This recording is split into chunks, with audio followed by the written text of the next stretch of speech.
Hi everybody, my name's Maureen Smith and I head up the local branch of Celtic Women International, the local Chicago branch I should say. And I'm here to tell you a bit about Grace O'Malley, or Granuaile, the Pirate Queen. So let's get started. I first heard about Grace O'Malley, or Granuaile, when Mark Howard's Trinity Irish Dance Company performed a dance routine based on her history. It has taken me a few years, I'll admit, but I finally read one of the excellent biographies written about her by Anne Chambers, in addition to multiple books about Grace O'Malley, including one for children, obviously toned down a bit. Chambers has an excellent website and has got some good references on it, which are always helpful to somebody who's exploring a topic. In addition to Chambers, though, there were other people that did write about her. She wasn't actually her first biographer, actually. The people of the west coast of Ireland, for example, have a long oral history of Grace O'Malley. And although she's not included in the published general histories of the region, there's some exceptions, though. And one example would be John O'Donovan is said to have collected some of the local traditional stories about Granuaile in the 1830s and the 1840s on behalf of the Ordnance Survey of Ireland. And we can learn even more about her from a series of responses in response to questions posed to her by Queen Elizabeth I later in her life. These are known as the Articles of Interrogatory, and I'll talk about those a little later. And then I always am fond of going to places like Google Scholar or Gister or sites like that to see what kind of scholarly papers have been written about a subject. The people of the west coast of Ireland, as I mentioned, have a long oral history of Granuaile. One of the things we know about them from these traditional stories is that about the O'Malleys themselves. The O'Malleys were intrepid seafarers. They, at least going back as far as the 12th century, their mobility gave them a lot of advantages, not in the least of which was escape from their enemies. And piracy itself has been in existence for over 5,000 years and in almost every civilization. Let's think about the Vikings in medieval Ireland, for example. And I think for us to understand how piracy worked, especially for the Irish and the O'Malleys, was if we can take a quick look at the type of boats that they had. They had curraghs, and of course we kind of know what an Irish curragh may look like, but they also had galleys. Galleys were wooden hulled with a very shallow draft as opposed to your traditional ship of the days.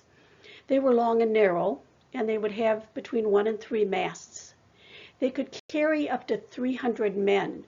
And this is important because we can see that they had oars. One galley was noted to have, I believe it was something like 200 oars. So when they would see a ship that was driven by wind and dependent on wind to get where they were trying to go or to maneuver, this galley would pull up alongside it, rowed whichever way the men wanted it to go, and that ship was theirs after that. Now, Grace O'Malley. Grace was born around 1530 in Owl in western Connaught.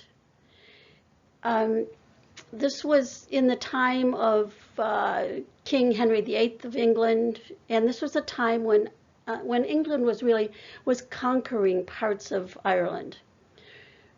Grace's father was the head of the O'Malley family, which is one of the great seafaring families of Connaught.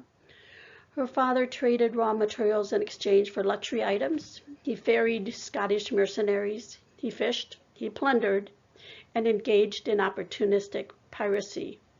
And he also levied a toll on all shipping in the O'Malley waters. Grania herself had a half-brother, Donal, but it was Grace who was her father's only legitimate child and heir, and she was the one that really took after the father.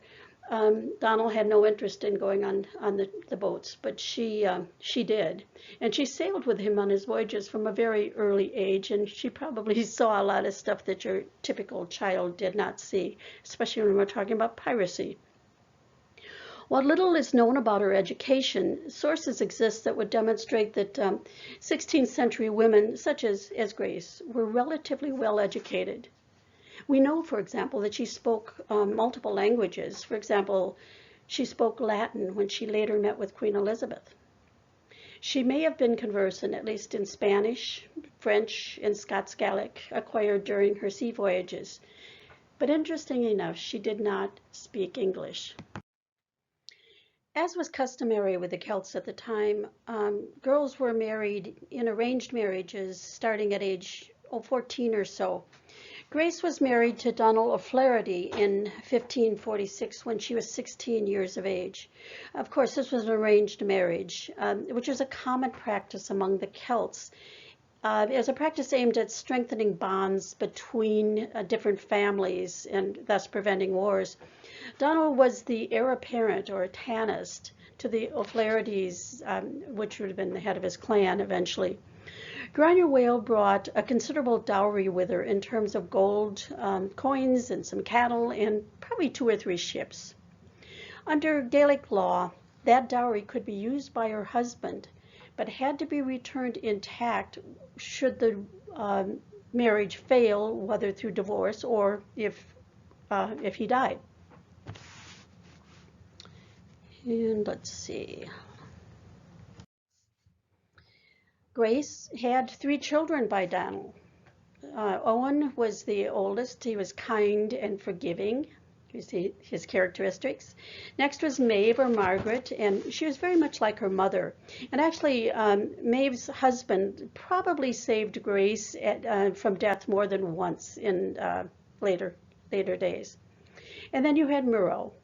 He took after his father's love of warfare, and later he betrayed Grace and joined forces with her enemy, Richard Bingham, and we'll hear about that later. As was common, at least her oldest son, Owen, was fostered out, and probably the other children as well. Fosterage was a common Celtic practice, again, whose purpose was really to strengthen bonds between families and thus prevent warfare. But Celtic law, Brehon law, had numerous tracts on what was required from the fostering family in terms of education and clothing and all sorts of other details. Now, this didn't mean that Grace abandoned her children. She certainly went to visit them frequently. In fact, it was somewhere read it was 3 or 4 times a week, or several times a week, actually. Granuaile pretty much eclipsed Donal. Sorry, can't speak. He was a quick-tempered and impetuous person, constantly feuding with other clans. She kind of took on the chieftainship of the O'Flahertys at this point, actively engaging in the politics and intrigue and tribal disputes, fishing, trading, whatever. They traded with Munster, Ulster, Scotland, Spain, and Portugal. She would also swoop down in her very fast galleys, remember the galleys, and attack slower merchants, negotiating with the captains for a suitable price for their safe passage. In 1565, Donal was killed while in a territorial skirmish. The skirmish with the Joyces. He was trying to capture their castle, actually. So she mourned him that day, and the next day went back and fought and defeated them. Thus she earned the name the Hen, and the castle henceforth, which she captured, was called Hen's Castle.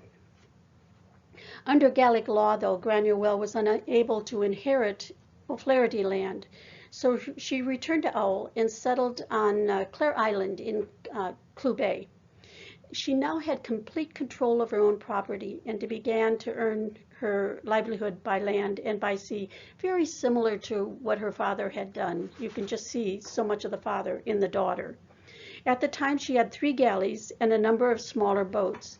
Clare Island was the ideal setting to monitor virtually all the ship traffic going along the coast, including all of these ships coming back from Spain and Portugal loaded with gold that had been molded into coinage, returning them to Scandinavia, where the gold initiated from.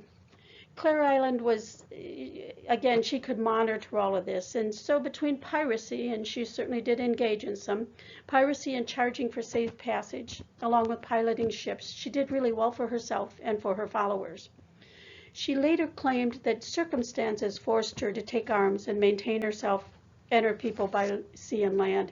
Actually, she very much patterned her father. The exact scale of her activities is kind of hard to assess, but she's credited with attacks from Donegal to Waterford. Thus, the legend of the Pirate Queen was born.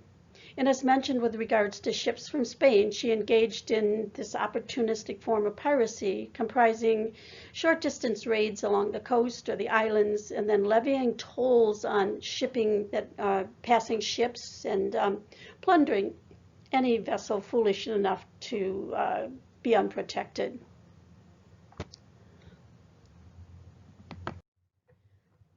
Enter Richard Burke.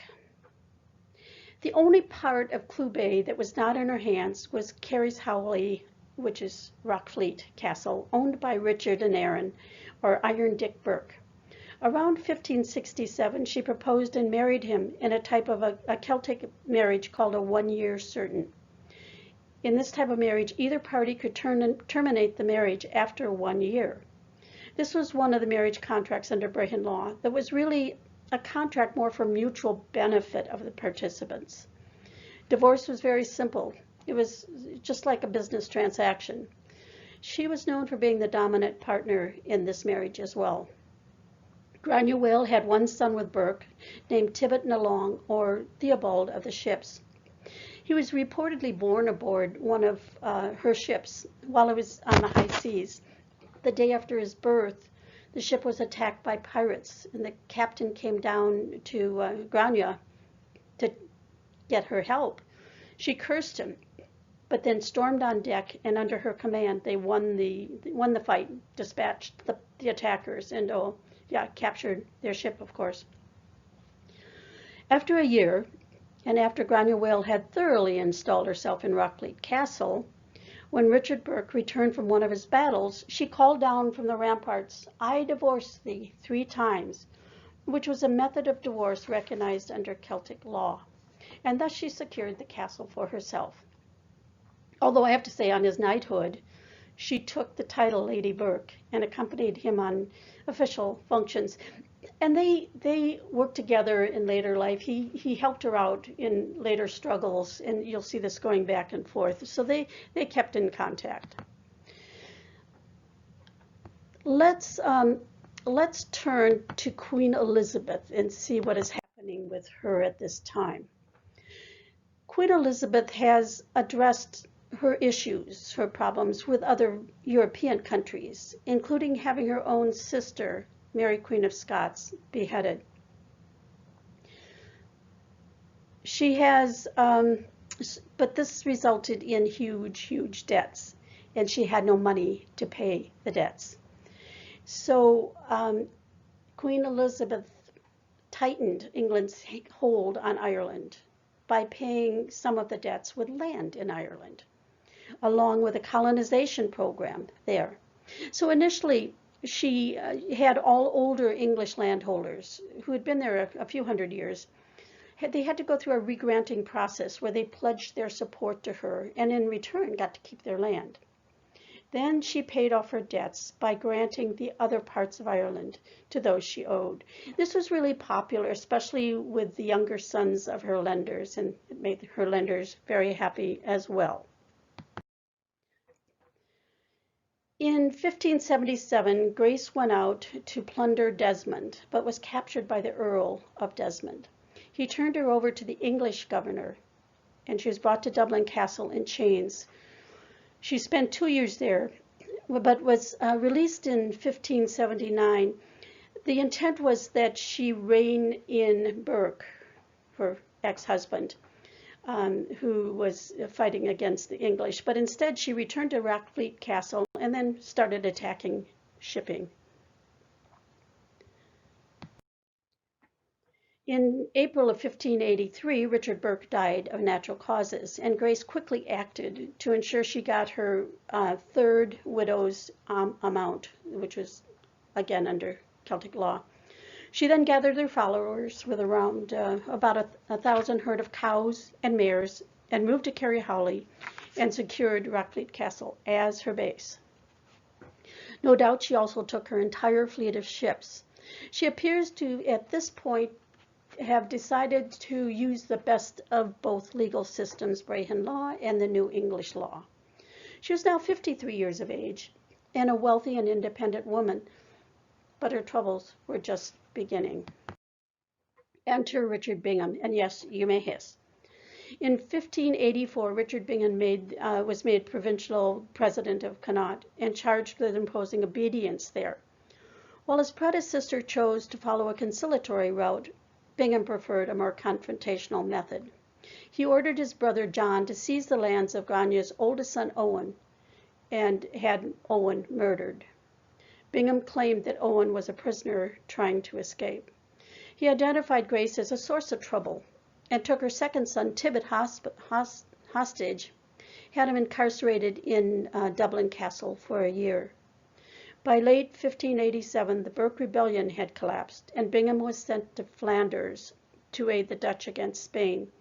In his absence, Grace and her children were granted a full pardon for their offenses by Bingham's replacement, Sir John Perrott. But in 1588, Bingham was back and ordered his troops to prosecute Grace and her followers again. While she was at sea, he devastated her lands in Carysowley. She learned that her middle son, Murrow, had sided with Bingham, and so she burned and pillaged his town, and that was pretty much any fondness she had for Murrow.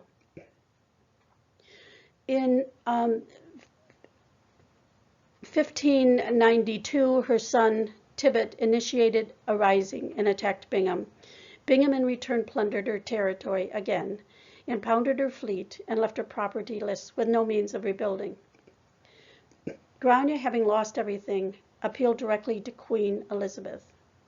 Despite Bingham's protests, she pleaded age and poverty and requested some reasonable maintenance and the return of her seized property in return for total allegiance to the Queen. Queen Elizabeth agreed to hear Grace's petition and have her claim investigated. While the petition was en route to London, though, the Earl of Tyrone was secretly acting to rebel against the Queen. Her son Tibbet was implicated, arrested, and charged with treason. Treason was one of the crimes that you could be executed for. Fearing that he would be executed before being justly tried, Grace sailed directly to London.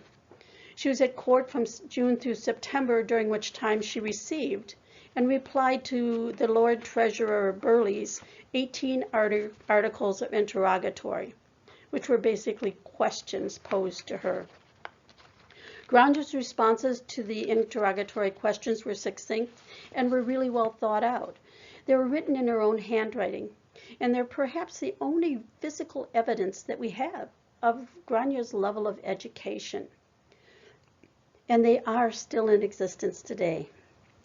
She carefully crafted her responses to explain how circumstances had compelled her to make a living by the sea, and how, following Owen's murder, Bingham had willed her to remove from her late dwelling in Barriswell and to come and dwell under him. During her journey, she was seized and bound by Bingham, and all of her property confiscated. Released, fear compelled her to fly when Burke, her ex-husband, rebelled. She insisted that since Perrott's pardon, she had lived a farrier's life and utterly did give over her former trade. And this was all written in her own handwriting. Bingham, again, was outraged that Elizabeth would agree to hear her petition and have her claim actually investigated. The only charge actually against her was her chastisement of Murrow, that's her middle son, who kind of supported the English point of view, shall we say. The rest of the charges were dismissed. The Queen recommended the release of Tibbet, her son, and her other son, I should say, and that monies be diverted from taxes on her son's estate to Granuaile. Bingham was ordered to protect them, to live in peace and enjoy their livelihoods. Bingham was reluctant, but ordered his troops to accompany her home. And he stationed a detachment of troops on her lands, ostensibly to protect her, but really it obliged her to feed them. On the brink of poverty, Grace again appealed to Elizabeth. A commission was created to investigate her claims. Bingham was afraid at this point that she would lodge new charges against him, so he fled. One account said he fled to Scandinavia and escaped. The other one said that he fled to England and was actually imprisoned.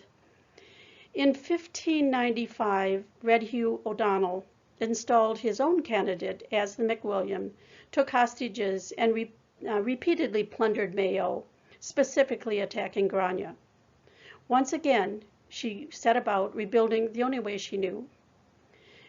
She only had two choices: support Elizabeth or support O'Donnell.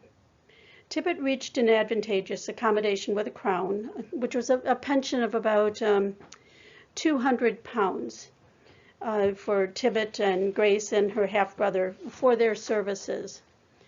The last official record of Granuaile dates back to 1651, when the captain of an English warship reported a brief encounter with the galley, rowed by 10 oars, and had on board 100 good shot. The galley came out of Connaught and belonged to Grace O'Malley.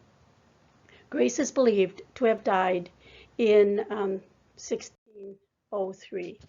And that's the story of Grace O'Malley. I would recommend, if you're interested in pursuing more about her, first visit Anne Chambers' website. That's ANNECHAMBERS, and visit her website. And then she's got a nice list of a nice bibliography. And again, I always recommend searching Google Scholar or Justor or some of the other scholarly sites.